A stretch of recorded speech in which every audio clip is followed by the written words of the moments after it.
बिस्मिल्लाहिर्रहमानिर्रहीम। अस्सलाम वालेकुम। मैं हूं खुर्रम रशीद और आप देख रहे हैं बिल्डिंग कंस्ट्रक्शन यूट्यूब चैनल। आज की हमारी वीडियो है, हमारा टॉपिक आज का है चेकलिस्ट के हवाले से कि प्लास्टरिंग के दौरान या प्लास्टरिंग से पहले हमारी चेकलिस्ट क्या है, उसमें हमने कौन कौन सी चीज़ों को देखना होता है। तो वीडियो को स्टार्ट करने से पहले आपसे गुजारिश है कि अगर आपने अभी तक चैनल को सब्सक्राइब नहीं किया हुआ तो चैनल को सब्सक्राइब कर लें और साथ वाले बेल आइकन पर लाजमी क्लिक करें ताकि जब भी कोई न्यू वीडियो अपलोड की जाए तो उसका नोटिफिकेशन आपको मिलता रहे।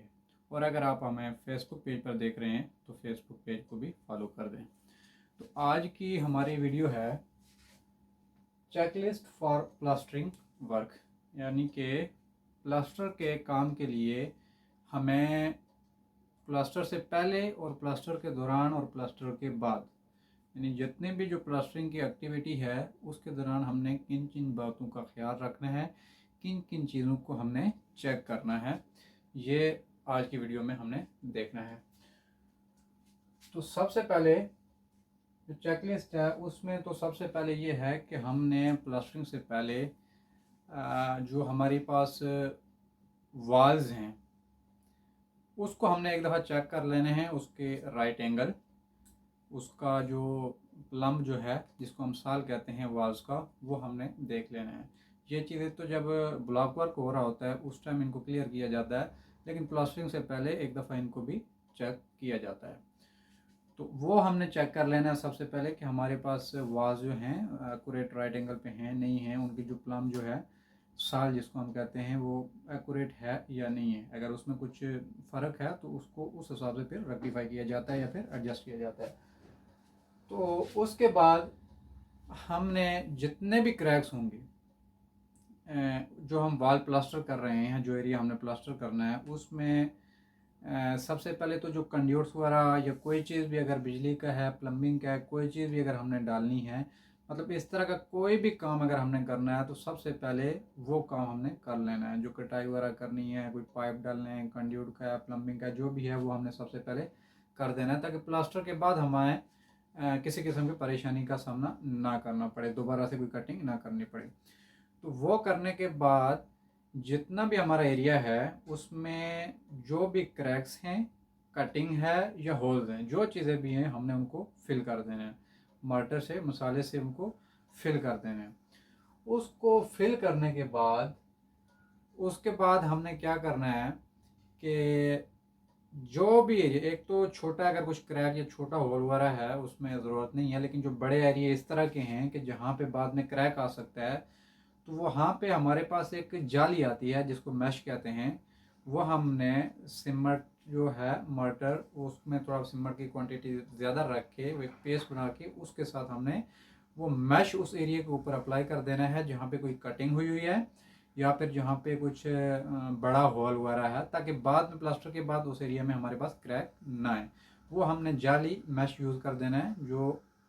क्रैक्स को बाद में प्लास्टर में आने से प्रिवेंट करेगा। यह करने के बाद हमने जो क्रैक्स थे फिल किए, उसके बाद हमने उनको जो मैश था वो उसने हमने इस्तेमाल किया। उसके बाद जो पूरा एरिया है अभी हमारा, वो पूरा जो वाल है या जो एरिया भी है हम प्लास्टर कर रहे हैं वो एरिया पूरा रेडी हो गया। वहाँ पे कोई होल नहीं है, कोई क्रैक्स नहीं है, कोई कटिंग वगैरह नहीं है। वहाँ पे जहाँ पे कटिंग थी वो मैश भी हमने लगा दी है। वो लगाने के बाद पूरे एरिया को हमने क्लियर कर देना है, उसको साफ़ कर देना है। अगर मिसाल के तौर पे कोई आयली चीज़, ग्रीस वगैरह या आयल वगैरह इस तरह की कोई चीज़ वहाँ पे ना लगी हो, हमारी वाल पूरी क्लियर हो, जो लूज़ पार्टिकल्स हैं वो भी हम उसको निकाल देंगे। वो करने के बाद हमने मैश भी लगा दी। अभी हमने क्या करना है कि वहाँ पे जो हमारी जो प्लास्टरिंग है, प्लास्टरिंग की एक थिकनेस होती है 12 mm, 15 mm, 10 mm, जो भी एक स्पेसिफिकेशन के मुताबिक हमारी थिकनेस होती है, उसको इंश्योर करने के लिए हम वहाँ पे बटन मार्क्स, जिसको हम ठीए भी कहते हैं अपनी ज़बान में, वो लगाते हैं, उसका इस्तेमाल करते हैं। उसके बाद हमने वो लगाना है। वो अभी किस तरह लगाने हैं कि वो कम अज़ कम उन दो जो हमारे बटन मार्क्स हैं उसके दरमियान इतना फासला होना चाहिए कि जो हम एल्युमिनियम की जो फट्टी हम जो इस्तेमाल कर रहे हैं प्लास्टर को करने के टाइम उसकी फिनिशिंग के लिए वो उसके दोनों जो एज हैं वो दोनों जो जो हमारे पास बटन मार्क हैं उनके ऊपर बैठने चाहिए। इस हिसाब से इतने इतने दूर हमने वो इस्तेमाल करने हैं, हॉरिजॉन्टली भी और वर्टिकली भी। वो हमने बटन मार्क्स लगाने हैं ताकि हमारी जो प्लास्टरिंग है वो एक अच्छे से हो जाए, उसमें कुछ प्रॉब्लम ना हो, स्ट्रेट हो, वर्टिकल हॉरिजॉन्टल जो पोजीशन है वो एक बिल्कुल बराबर हो। बटन मार्क्स इस्तेमाल करने के बाद हमने क्या करना है कि जो जितना भी एरिया है उसको हमने एक दफ़ा वट कर देना है, उसकी मतलब क्योरिंग समझ लें, पानी लगा देना एक दफ़ा ताकि सफाई भी हो जाएगी और जो पानी जो है जो उसने ब्लॉक्स वगैरह हैं या ब्रिक्स हैं उन्हें जो ऑब्जर्व करना है वो पानी हमें लगा देना है, ताकि बाद में जब हम आगे की एक्टिविटी करें जिसमें हमने मार्टर का इस्तेमाल करना है तो मार्टर का जो वाटर है वो दीवार ऑब्जर्व ना करे। हमने सरफेस को वट कर दिया। सरफेस को वट करने के बाद अभी हमने क्या करना है कि प्लास्टरिंग से पहले हमने सरफेस को प्लास्टरिंग से पहले रफ करना होता है ताकि उसकी आपस में बॉन्डिंग अच्छी हो, जिसके लिए हम रश कोट जिसे कहते हैं वो करते हैं। रश कोट मतलब अपनी ज़बान में अगर हम बात करें जो कि लोकल ज़बान में, तो जिसे हम कहते हैं कि दाना मारना, तो वो हमने करना है, रश कोट करना है ताकि हमारी बाद में प्लास्टर की दीवार के साथ बॉन्डिंग अच्छे से हो, ग्रिप मजबूत हो। तो हमने उसके बाद रश कोट करना है। रश कोट करने के बाद वो रश कोट इस तरीके से करना है कि वो एक अलग अलग दाना नज़र आए। जब आप उसके ऊपर हाथ लगाएं तो वो आपके हाथों को महसूस हो जिस तरह की अलग अलग दाना है, ताकि वो बाद में जब आप प्लास्टर करेंगे तो उसके उसके आपस में ग्रिप जो है वो मजबूत रहेगी और बाद में वो प्लास्टर जो है दीवार को छोड़ेगा नहीं बल्कि उसके साथ मजबूती से रहेगा। और इसमें रश कोट में क्या होता है कि थोड़ी सी सीमेंट की जो हम क्वांटिटी है वो ज़्यादा थोड़ा तेज़ रखते हैं।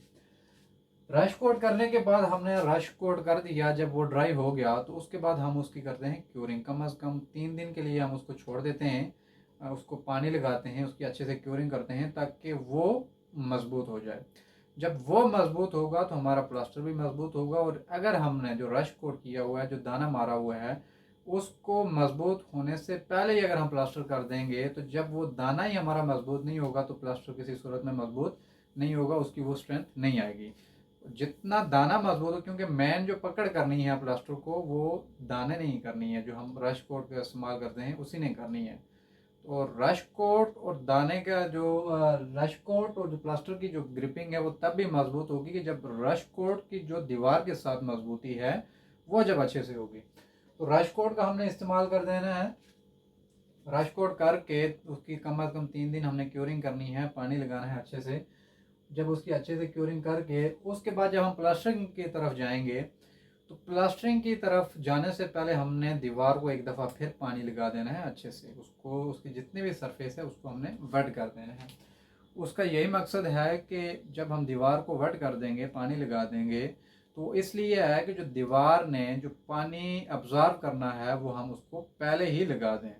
अगर हम उसको ड्राई के ऊपर हमने अगर प्लास्टरिंग करनी है तो दीवार ने जो पानी अब्जॉर्व करना है वो जो हमारे पास मसाला होगा, मार्टर होगा, वो उस मार्टर के अंदर से अब्जॉर्व कर देगा, जिसकी वजह से प्लास्टरिंग की जो क्वालिटी है वो अच्छी नहीं आएगी। इसलिए हम पानी पहले लगा देते हैं, एक दफ़ा उसको वेट कर देते हैं ताकि जो उसने पानी अब्जॉर्व करना है कर दे, प्लास्टर का जो मटेरियल है उसमें से पानी वो अब्जॉर्व ना करे। वेट करने के बाद उसके बाद हमारा जो मार्टर आ जाता है, मसाला जिसको कहते हैं, वो हमारा जो बन रहा है, जो हमने बनाना है, उसको हमने एज पर स्पेसिफिकेशंस जो हमारे पास स्पेसिफिकेशंस हैं 1:3 रेशियो है, 1:4 रेशियो है, जो रेशियो भी है जो हमें स्पेसिफिकेशन में दी गई है उसके हिसाब से हमने वो इंश्योर करना है कि वो मार्टर बनाया जाए। मार्टर बन गया उसके बाद हमारे पास प्लास्टरिंग आ जाता है। हमने उसके बाद प्लास्टरिंग का काम शुरू कर देना है। प्लास्टरिंग जो है हमने करनी है और उसमें हमने प्लास्टरिंग के दौरान ये ख्याल रखना है कि जो प्लास्टर के आपस में जॉइंट्स हैं, मतलब एक दिन काम किया दूसरे दिन जहाँ से हमने काम शुरू करना है, 2 दिन के प्लास्टर के दरमियान जो जॉइंट आना है वह हमने कोशिश करनी है कि कम से कम आए। अगर एक स्ट्रेट दीवार है तो उसमें हमने कोशिश करना है कि जितने कम से कम अगर जॉइंट्स आएंगे तो वो बेहतर है। ये नहीं है कि एक दीवार है उसमें हमने डेली थोड़ा थोड़ा किया तो उसमें पता चला 4-5 जॉइंट्स आ गए, ऐसा नहीं करना। कोशिश करनी है कि जितने मिनिमम जॉइंट्स आ सकें उतना बेहतर है। तो उसमें हमने प्लास्टरिंग के दौरान ये चीज़ का ख्याल रखना है। उसके बाद एक चीज़ और जो है, जब हमने प्लास्टरिंग करनी है, हम अगर एक दीवार को प्लास्टर कर रहे हैं तो प्लास्टर करने का आपको याद होगा कि हमने पहले प्लास्टरिंग से पहले वहाँ पे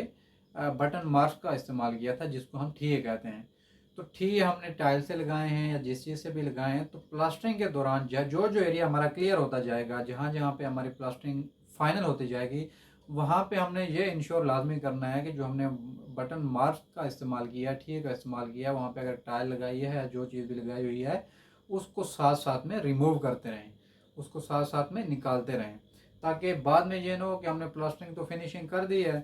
कंप्लीट कर दी है, लेकिन हमने जो बटन मार्क्स थे वो तो निकाले नहीं है, वो बाद में प्लास्टर के ऊपर वो टाइल्स या जो भी लगी हुई है सामने नज़र आए। तो इस चीज़ को इंश्योर करना है कि प्लास्टरिंग के साथ साथ हमने जो बटन मार्क्स लगाए हैं उनको साथ साथ में रिमूव करते रहना है, जिस एरिया में हम फाइनल करते हुए आ रहे हैं प्लास्टरिंग को।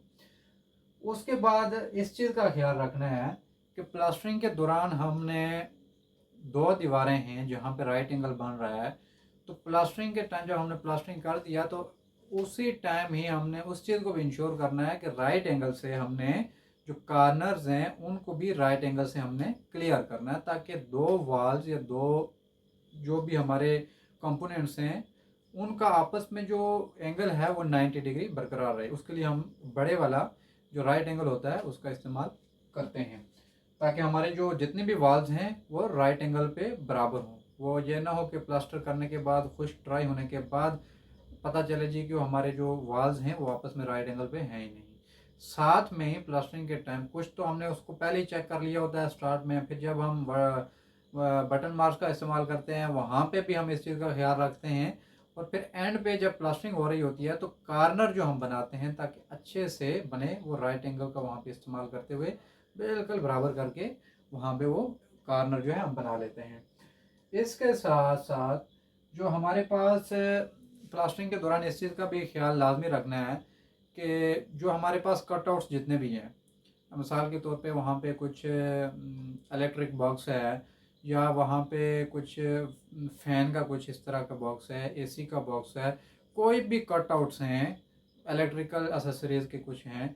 तो या कहीं पे हम ग्रोव्स आ रही हैं, ग्रोव्स देनी है, ग्रोव्स बनानी है, तो ये इस चीज़ को इंश्योर करना है कि वो जब हमारा प्लास्टर अभी फ्रेश ही हो,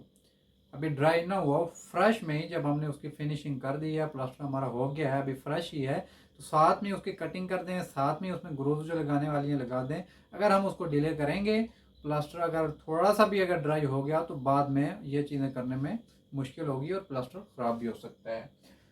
और ये थे हमारे कुछ जितने भी पॉइंट्स थे कि हमने इनको देखना है प्लास्टर से पहले, प्लास्टरिंग के दौरान और प्लास्टरिंग फिनिश होने के बाद, ये चीज़ें हमने देखनी है। और जब हमारा प्लास्टर फाइनल हो जाता है उसके बाद उसको